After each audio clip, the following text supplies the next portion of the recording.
بسم اللہ الرحمن الرحیم۔ السلام علیکم۔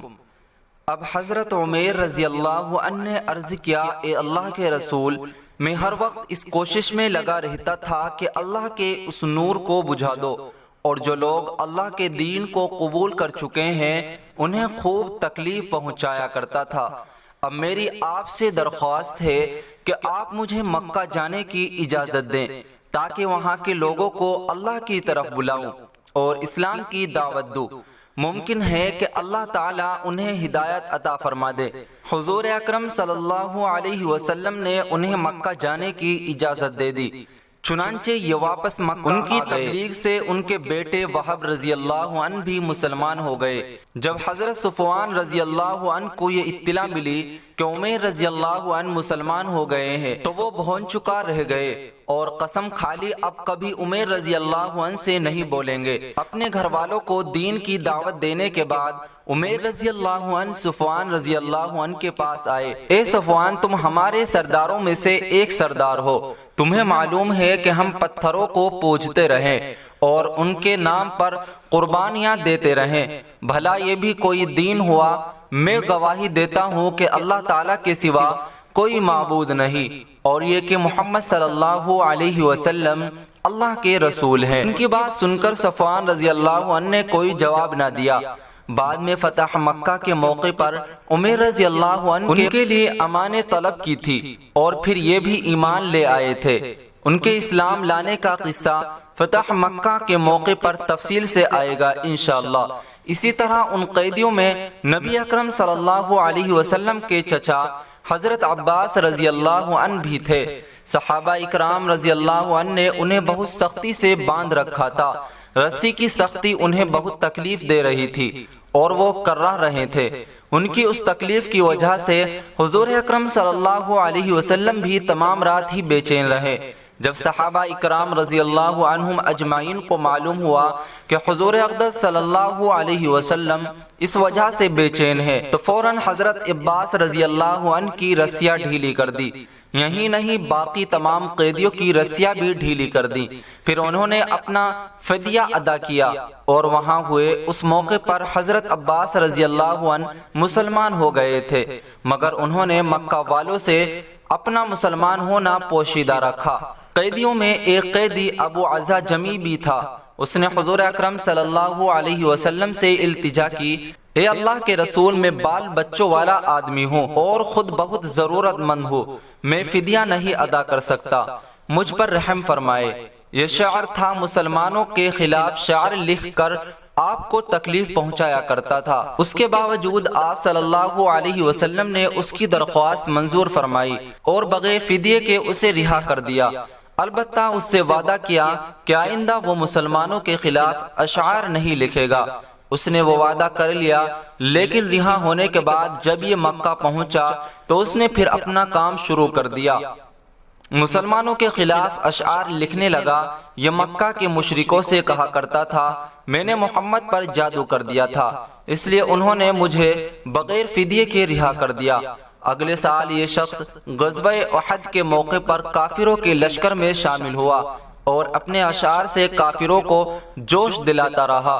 اسی لڑائی میں یہ قتل ہوا۔ بدر کے فتح کی خبر شاہ حبشہ تک پہنچی تو وہ بہت خوش ہوئے۔ حضرت جعفر رضی اللہ عنہ اور کچھ دوسرے مسلمان اس وقت تک حبشہ ہی میں تھے۔ شاہ حبشہ نے انہیں اپنے دربار میں بلا کر یہ خوشخبری سنائی۔ بدر کی لڑائی میں شریک ہونے والے صحابہ بدری کہلائے۔ حضرت ابو ہریرہ رضی اللہ عنہ سے روایت ہے کہ حضور صلی اللہ علیہ وسلم نے ارشاد فرمایا، اللہ تعالیٰ نے اصحاب بدر پر اپنا خاص فضل و کرم فرمایا ہے اور ان سے کہہ دیا کہ جو چاہو کرو، میں تمہارے گناہ معاف کر چکا ہوں۔ یہ فرمایا کہ تمہارے لیے جنت واجب ہو چکی ہے، مطلب یہ ہے کہ ان کے سابقہ گناہ تو معاف ہو ہی چکے ہیں، آئندہ بھی اگر ان سے کوئی گناہ ہو تو وہ بھی معاف ہے۔ غزوہ بدر کے بعد آپ صلی اللہ علیہ وسلم نے اپنی چھوٹی بیٹی حضرت فاطمہ رضی اللہ عنہا کی شادی حضرت علی رضی اللہ عنہ سے کر دی۔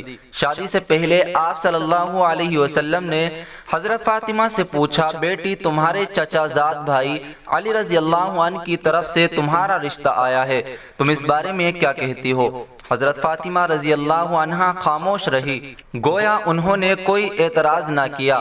تب حضور اکرم صلی اللہ علیہ وسلم نے حضرت علی رضی اللہ عنہ کو بلایا اور ان سے پوچھا، تمہارے پاس کیا کچھ ہے، یعنی شادی کے لیے کیا انتظام ہے؟ انہوں نے جواب دیا، میرے پاس صرف ایک گھوڑا اور ایک ذرہ ہے۔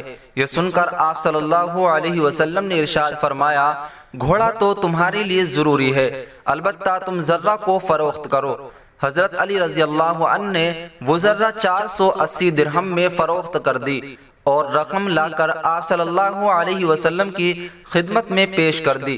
اس سلسلے میں ایک روایت یہ بھی ہے کہ جب حضرت عثمان رضی اللہ عنہ کو پتہ چلا کہ شادی کے سلسلے میں حضرت علی رضی اللہ عنہ اپنی ذرہ بیچ رہے ہیں تو انہوں نے فرمایا، یہ ذرہ اسلام کے شہسوار علی کی ہے، یہ ہرگز فروخت نہیں ہونی چاہیے۔ پھر انہوں نے حضرت علی رضی اللہ عنہ کے غلام کو بلایا اور انہیں 400 درہم دیتے ہوئے کہا، یہ درہم اس ذرے کے بدلے میں علی کو دے دے۔ ساتھ ہی انہوں نے ذرہ بھی واپس کر دی۔ بہرحال اسی طرح شادی کا خرچ پورا ہوا۔ حضور اکرم صلی اللہ علیہ وسلم نے حضرت علی رضی اللہ عنہ اور حضرت فاطمہ رضی اللہ عنہا کے نکاح کا خطبہ پڑھا۔ پھر آپ صلی اللہ علیہ وسلم نے دونوں کے لیے دعا فرمائی۔ غزوہ بدر کے بعد غزوہ قینقاع پیش آیا۔ قینقاع یہودیوں کے ایک قبیلے کا نام تھا۔ یہودیوں میں یہ لوگ سب سے زیادہ جنگجو شمار ہوتے تھے۔ مدینہ منورہ میں آمد کے بعد نبی اکرم صلی اللہ علیہ وسلم نے یہودیوں سے اصلاح کا معاہدہ فرمایا تھا۔ معاہدے میں طے ہوا تھا کہ لوگ کبھی آپ صلی اللہ علیہ وسلم کے مقابلے پر نہیں آئیں گے اور نہ آپ صلی اللہ علیہ وسلم کے دشمنوں کو کوئی مدد دیں گے۔ جن لوگوں سے معاہدہ ہوا ان میں یہ 3 قبیلے شامل تھے، بنو قینقاع اور بنو قریظہ اور بنو نذیر۔ معاہدے کی ایک شرط یہ تھی کہ اگر کوئی دشمن مسلمانوں پر حملہ کرے گا تو یہ تینوں قبیلے مسلمانوں کی پوری مدد کریں گے، ان کا ہر طرف ساتھ دیں گے۔ لیکن ان لوگوں نے معاہدے کے خلاف ورزی کی۔ انہوں نے ایک مسلمان عورت سے بدتمیزی کی۔ ان کی بدتمیزی کو پاس سے گزرتے ہوئے ایک صحابی نے دیکھ لیا۔